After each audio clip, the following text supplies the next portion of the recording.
लोग हंसेंगे जरूर दोस्तों जब आप कुछ अलग और असंभव की शुरुआत करेंगे, लेकिन सफल होने पर वही लोग आपसे सलाह भी मांगेंगे। इसलिए लोग क्या कह रहे हैं ये छोड़ दीजिए, आपको जो करना है, जो आपका लक्ष्य है, सिर्फ आप उस पे ही ध्यान दीजिए। नमस्कार दोस्तों, मैं ज्योतिष आचार्य सचिन कुकरेती आप सबका अपने चैनल नीलकंठ ज्योतिष में हार्दिक अभिनंदन करता हूँ। दोस्तों, आज का ये ज्योतिष का कार्यक्रम मीन राशि, बहुत ज्यादा विशेष कार्यक्रम है मीन राशि के लिए। बहुत लंबे समय के बाद, पूरे 1.5 साल के बाद आपकी राशि से, मीन राशि से राहु बाहर निकलेंगे। राहु का राशि परिवर्तन मीन राशि के लिए कैसा रहेगा, बहुत डिटेल में आपको समझाने वाला हूं, क्योंकि आपके फर्स्ट हाउस से, मीन राशि से राहु निकल कर आपके 12वें घर में ट्रांजिट करेंगे और केतु आपके 6th हाउस में ट्रांजिट करेंगे। अब ये राहु का 12वें घर में आना और केतु का 6th हाउस में आना 18 मई को 18 मई 2025 को राहु आपकी राशि से निकलकर आपके 12वें घर में आ जाएंगे। अब ये राहु आपको क्या फल देंगे, चलिए जानते हैं। बहुत डिटेल में आपको सब कुछ समझाने वाला हूं और पूरे 18 साल के बाद, पूरे 18 ईयर्स के बाद राहु आपके 12वें घर में आएंगे और केतु आपके 6th में। चलिए अब जान लेते हैं दोस्तों। ये कार्यक्रम जन्म राशि चंद्र राशि पर आधारित है। अगर आप अपनी जन्म कुंडली पे विश्लेषण करवाना चाहते हैं तो नंबर सिर्फ चैनल और वीडियो के डिस्क्रिप्शन में है। सबसे पहले मैं आपको थोड़ा राहु केतु के बारे में समझा देता हूं। देखिए, राहु केतु क्या है। राहु केतु ग्रह नहीं है, राहु केतु छाया ग्रह है, लेकिन हम सभी मनुष्य के जीवन पर राहु केतु का बहुत गहरा प्रभाव पड़ता है, क्योंकि जितने भी गैर परंपरावादी कार्य होते हैं वो राहु हैं। सडन किया गया कार्य राहु है, चालाकी से, चतुराई से, रणनीति से किया गया काम राहु होता है। हार्डवर्क नहीं, राहु को हार्डवर्क, बहुत ज्यादा मेहनत करना, बहुत ज्यादा मेहनत करना ये पसंद नहीं है। राहु को पसंद है वो कहता है ना कि दिमाग लगाकर बहुत स्मार्ट तरीके से काम को कर देना और तुरंत काम कर देना, या तो तुरंत, या तो सडन लॉस हो जाना या फिर सडन प्रॉफिट मिल जाना। जो भी व्यक्ति कहते हैं ना कि रंग से राजा बन जाते हैं, अरबपति बन जाते हैं, बिल्कुल उनका भाग्य अच्छा तो होता ही है, लेकिन उनकी कुंडली में राहु का बहुत बड़ा रोल होता है, शनि का बहुत बड़ा रोल होता है। उनकी कुंडली में राहु अच्छे होते हैं। जो बहुत बड़े बड़े राजनेता होते हैं, बहुत बड़े बड़े सेलिब्रिटी होते हैं, उनकी कुंडली में राहु बड़ा अच्छा होता है। चलिए जानते हैं कि ये राहु अभी मीन राशि को क्या फल देने वाले हैं और केतु आपको क्या फल देंगे। चलिए, 18 मई को राहु आपकी राशि से निकलेंगे, आपकी राशि से निकलेंगे, 12वें घर में आएंगे। 12वां घर किस चीज का होता है दोस्तों? 12वां घर होता है विदेश का। 12वां घर फॉरेन कंट्री का माना जाता है। 12वां घर खर्चे का माना जाता है। 12वां घर हमारी एनर्जी को खर्च करना, मतलब हमारे हाथ से या फिर हमारी एनर्जी जो भी निकल रही है जो भी चीजें जा रही हैं, वो 12वां घर ही माना जाता है। ठीक है। और 6th हाउस जहां पे केतु आएंगे, 6th हाउस होता है ऋण का, रोग का और शत्रुओं का माना जाता है 6th हाउस। सबसे पहले दोस्तों, जब आपके फर्स्ट हाउस से राहु निकलेंगे ना, चंद्रमा से, आपके डिसीजन बड़े कमजोर हो रहे थे। आप चाहते थे बहुत कुछ करना, कि मैं ये करना चाहता हूं, मैं बहुत बड़ा कुछ करना चाहता हूं, लेकिन आपके डिसीजन बड़े कमजोर थे पिछले 1.5-2 साल से। यही कह लीजिए कि आपके मन के अंदर शंका थी, आपके लव रिलेशन में परेशानी थी, इसके साथ आपके मैरिड लाइफ में परेशानी थी, क्योंकि पहले आपके 18 मई 2025 से पहले केतु आपके 7th हाउस में हैं।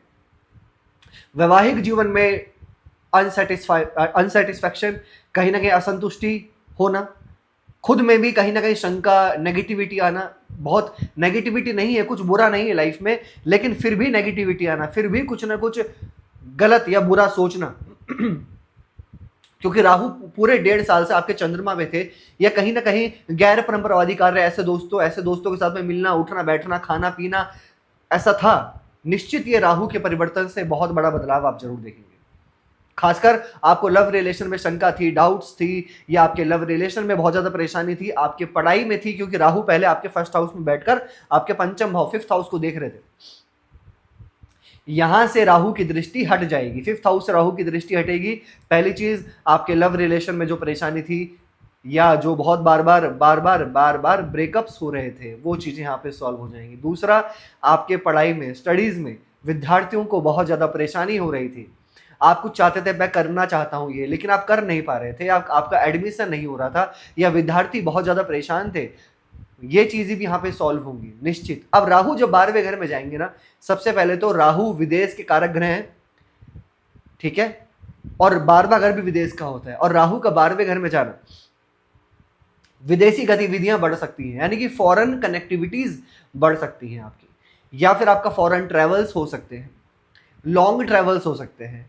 यहाँ पर आप आपकी विदेशी गतिविधियों में पैसा खर्च हो सकता है, या तो बाहर से कोई चीज़ मंगाना, बाहर से कोई चीज़ आना, या वहाँ के लोगों से कनेक्शन बढ़ना, या कहीं ना कहीं वहाँ पर चले जाना। जरूरी नहीं है कि आप विदेश जाओ, जा भी सकते हो, बहुत अच्छे योग हैं। अगर आप नहीं जाते तो वहाँ के लोगों के साथ में कुछ आपका कनेक्शन हो सकता है। अगर आपका कोई ऐसा काम है जहाँ पर फॉरेन करेंसी आपकी आती है तो वो आपका कनेक्शन बढ़ सकता है, ठीक है। या आपके लॉन्ग ट्रैवल हो सकते हैं, या फिर बाहर की कोई चीज़ें हैं जो आप परचेज कर सकते हैं, सेल कर सकते हैं। ऐसा कुछ ना कुछ योग दिखाई दे रहा है, ठीक है। अब राहु आपके 12वें घर में जाएंगे और तो केतु आपके 6th हाउस में आएंगे। राहु का 12वें घर में जाने का दोस्तों मतलब एक सिंपल सी चीज एक ये है कि किसी ना किसी चीजों पर खर्चा थोड़ा सा बढ़ेगा तो जरूर। जहां पर आप सोच रहे हैं कि मैं खर्चा नहीं करना चाहता, आप सोच के बैठेंगे मैं यहाँ पे खर्चे पे कंट्रोल करना चाहता हूं, लेकिन वहीं पर ही आपके अक्सर ज्यादा खर्चे होंगे। ये थोड़ा सा आप कंट्रोल कीजिएगा, ठीक है। पॉलिटिक्स से जरूर आपको बचना होगा। आपके वर्किंग प्लेस पे है, आपके समाज में है, सोशल में आपकी पॉलिटिक्स चल रही है आसपास, तो बिल्कुल आप उन चीज़ों से बिल्कुल दूर रहें, आप उनमें इन्वॉल्व बिल्कुल मत होइएगा। नहीं तो कुछ लोग मिलकर आपके वर्किंग प्लेस में कहीं पर भी डिफेम करने की आपको कोशिश कर सकते हैं, तो इन चीज़ों से बचकर रहें। बिल्कुल आप इन चीज़ों में बिल्कुल भी ना पड़ें, आप अपने काम से काम कीजिएगा, ठीक है। यहाँ पर क्योंकि आपके शनि की 7.5 का पीक टाइम भी चल रहा है, मीन राशि में शनि चल रहे हैं इस टाइम पे, आपकी राशि मीन है। अब शनि मीन राशि में जब चलते हैं तो इंसान को कहते हैं ना रिस्पॉन्सिबिलिटी मिलती है, जिम्मेदारियां मिलती हैं, चाहे वो घर परिवार की हो, चाहे वो वर्किंग प्लेस की हो, चाहे वो कहीं पर भी हो, लेकिन जिम्मेदारियां मिलती जरूर हैं। तो यहाँ पे जिम्मेदारियां मुझे दिखाई दे रही है, या फिर काम में कहीं ना कहीं एक हार्डवर्क के साथ साथ कहते हैं ना कि और जिम्मेदारियां लेना, या फिर डेजिग्नेशन चेंज होना, परिवर्तन आना, स्थान परिवर्तन होना। तो ये चीजें मुझे दिख रहा है कि शनि की 7.5 की वजह से भी और राहु के 12वें घर में आने की वजह से भी कुछ ना कुछ परिवर्तन, या फिर एक आप अगर आप कुछ ट्रांसफर चाहते हैं तो ये आपके लिए बहुत बढ़िया होगा कि ट्रांसफर हो सकता है। हाँ, लेकिन अगर आपके मैरिड लाइफ में, आपके लव रिलेशन में आपकी संतान है और संतान के साथ में आपको परेशानी थी, या आपकी पढ़ाई में परेशानी, तो निश्चित वो तो यहाँ पे दूर होगी। और केतु आपके 6th हाउस में आ रहा है। अगर कोई भी मीन राशि वाले व्यक्ति इस 1.5-2 साल में कोई लोन लेना चाहते हैं तो टाइम लगेगा, लेकिन लोन आपको मिल जाएगा, चाहे वो आपकी गाड़ी को लेकर हो, प्रॉपर्टी को लेकर हो, किसी भी अन्य चीजों को लेकर हो, लेकिन लोन आपको मिल सकता है, ठीक है।